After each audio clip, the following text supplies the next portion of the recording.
UFA.com here. This is Rob Mazaika. I'm here with Jason Gilbo, and we're going to talk Week 1 target and touches report for the upcoming slate. It's Week 1, so it's always kind of tough to predict who's going to get touches and between running backs and receivers. And with all the moves of all the teams in the NFL, Week 1's a very unpredictable week. But Jason's got some insight for all of us here.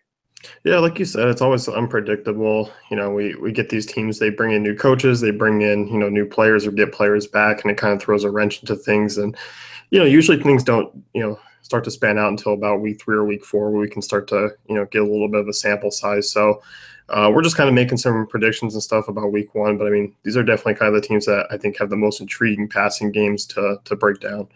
Yeah, and let's start out with one of your teams here, the Washington Redskins, and they have Kirk Cousins, who has a ton of new toys to throw to with Terrell Pryor and Josh Doctson.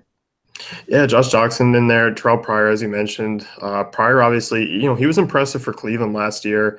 And obviously, I think there's, going to be some touchdown, progression coming for him. He only had 4 touchdowns last year, 1 rushing touchdown. But, I mean, a 77, 107 line for Cleveland there. I expect him to be, pretty strong, and he's kind of cheap in week 1 here. So I have him seen the most targets. I think him and Jordan Reed are obviously going to, gain the most out of the group here. And then, Crowder. Josh Doctson, he's interesting because he's not fully healthy.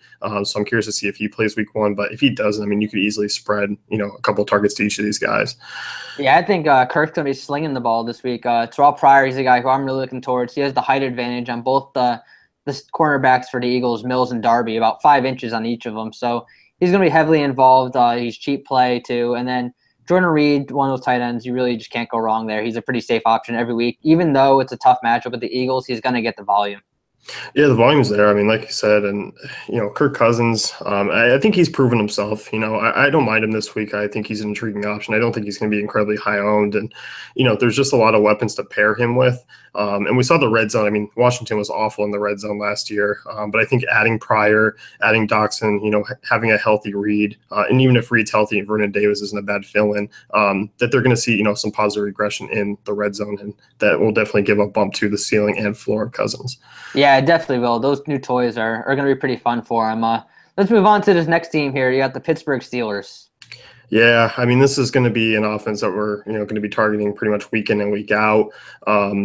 Adding Martavis Bryant back to this lineup, I mean, this, it helps Antonio Brown, it helps Ben Roethlisberger.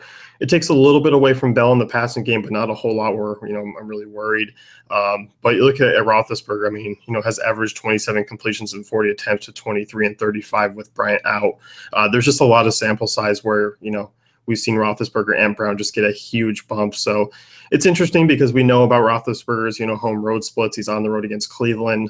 Bell's obviously coming back. Bell, 7.8 targets per game last year. I think that drops probably to about the 5 or 6 range, but still very above average.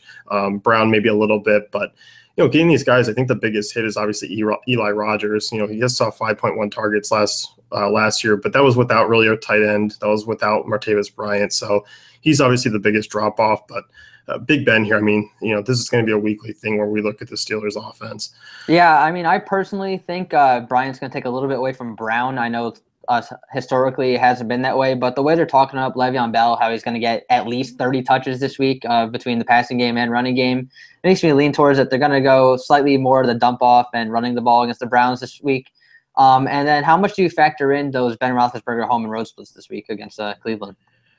I factor in a little bit. I still think Bell's my preferred play here out of this one. I'm still going to have, my Steelers stacks and pair them up, but, I'm not going all in. I think there's other offenses that we can target. So, it wouldn't surprise me to see him go out and kind of have maybe a casual game where it's 202 touchdowns. But also wouldn't be surprising if we see him go out there and throw for 3 and 3-4 touchdowns. So, I'm not factoring in too much. I think, obviously this offense is going to be great home and away. But, on a full slate, we come in week 1, I'm definitely not going to be going all in on Roethlisberger. Yeah, that's true. And Bryant, too, I think he's actually going to be very popular this week. Not sure. I mean, I understand the hype with him. He's a good pass catcher and everything, explosive player. But if you see a guy getting like him, because he's kind of boom or bust at times, if he gets a little too chalky on one of these sites, I don't want to fully recommend the fade, but it's not a bad play in theory on week 1 where there's a lot of questions out there. No, I definitely agree with you, and especially at Brown's price too. I mean, I don't mind fading either of the receivers because I mean, if you want to get exposure, I think Bell's the preferred one, obviously, and he's going to be chalky, and I don't care. But Roethlisberger, if you want that passing game exposure, I think he's the interesting way to go instead of kind of taking the risk because, like you said, I mean, the ownership might be high in those guys, and it's still going to be kind of a volatile team just because there's only so many touchdowns to go around. Yeah, that's for sure. And then the third team we're going to talk about here is the Tennessee Titans. Marcus Mariota is going to be one of the chalkier options this week, but we're actually going to zone in on some of his receiving options and his running backs. Yeah, this is a passing game it's going to be a little bit weird, I think, for the first few weeks.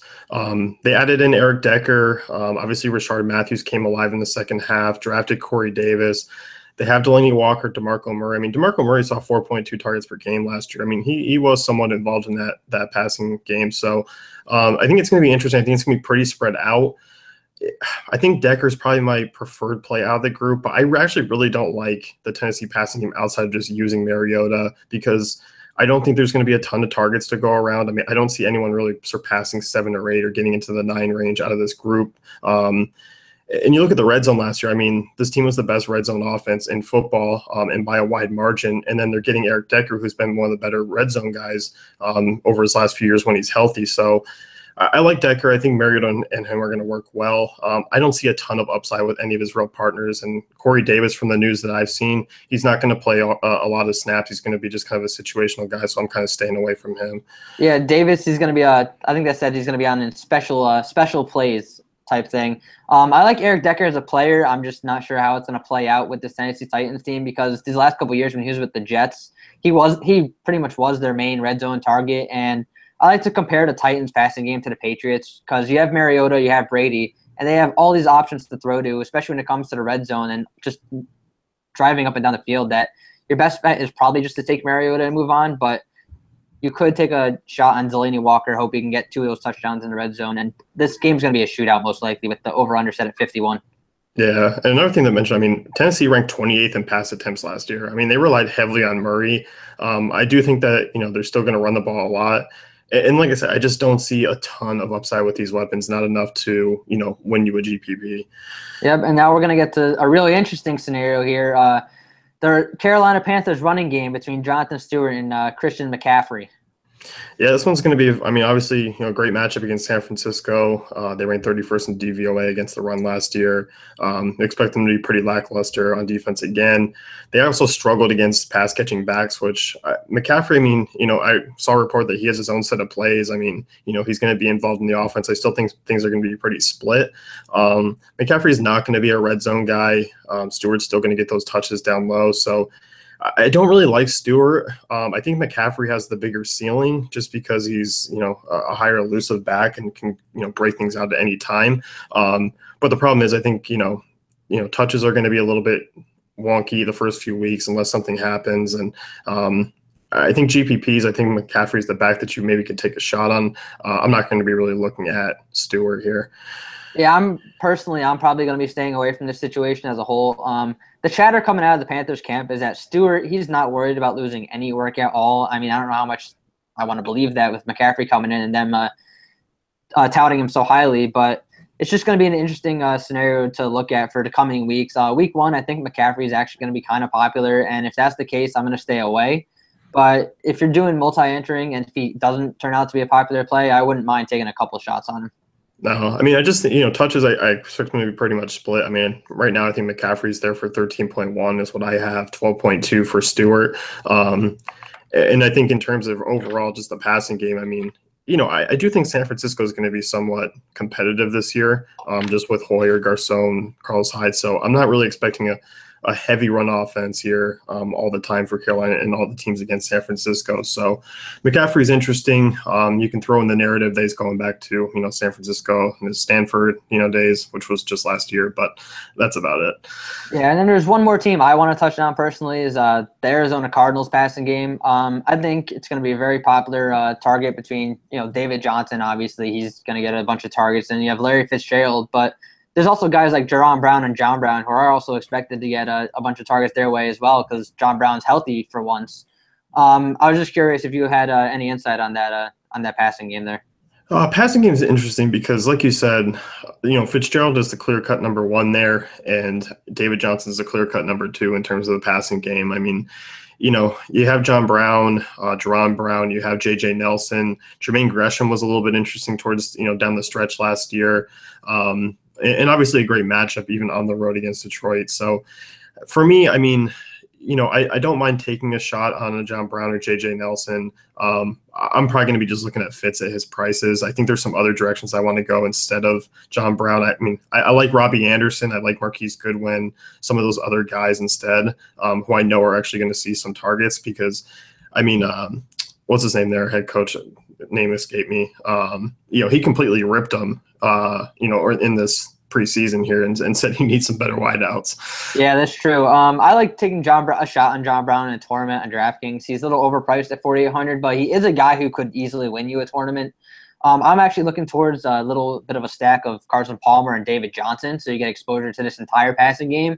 And I think David Johnson might catch two in as well, just because it's the matchup against Detroit, who was the worst in the league last year against pass-catching backs. Yeah, I'm with you. I like Palmer week one. I think he's intriguing, especially with everyone just kind of ripping him, saying he's basically done. Yep. But that's going to wrap it up for us in this week one. Big Hurricane Irma coming this way, so you got to look out for what they're going to do with that Miami Dolphins game in the coming weeks. But stay safe if you're in Florida or in the coming areas, and good luck in week one. Yep. Good luck, everyone.